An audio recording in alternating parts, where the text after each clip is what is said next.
Hola chika! Isang magandang gabi po sa inyong lahat. Nandito na naman po tayo sa Sick News Balita. Ang mga balitang walang kakwenta-kwenta. Parang malansa. Naman nyo ba? Parang malansa. Anyway, sa ulo ng mga nagbabagang balita, isang ginang ang nanawagan sa himpilang ng radyo. Apo, isang ginang ang nanawagan sa himpilang ng radyo upang kumbinsihin ang kanyang asawa na isauli na ang kanilang mga anak na dinala nito sa paglayas.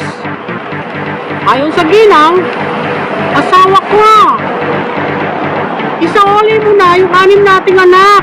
Yung 6 nating anak, isauli mo na. Isa lang naman sa iyo riyan eh. Dumako na tayo sa balikat ng mga balita. Pero, amoy malansa talaga. Alam ko meron ako ngayon, pang 8 araw na, Pero, parang malansa talaga.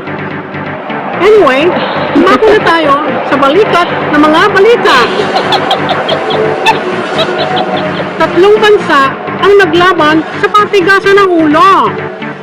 Opo, 3 bansa ang naglaban sa patigasan ng ulo. Ang siste ng laro, sila ay tatalon mula sa 3 palapag ng isang building na una-ulo. Unang tinawag ang Chino. Tumalon ng Chino, Gokti. Sunod na tinawag para tumalon ay ang Amerikano.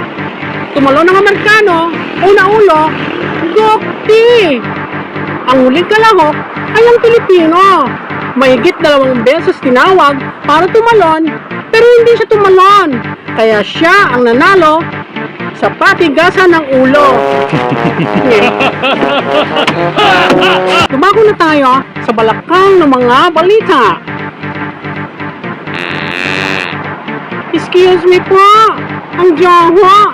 Kadiri to death. Mutit ka?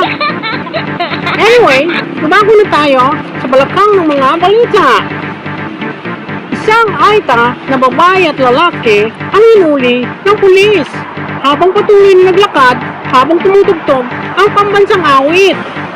Nang tinanong sila ng pulis kung bakit hindi sila huminto habang tumutugtog ang pambansang awit, anya ng mga eta, hindi naman nila tinsong iyon. Nye.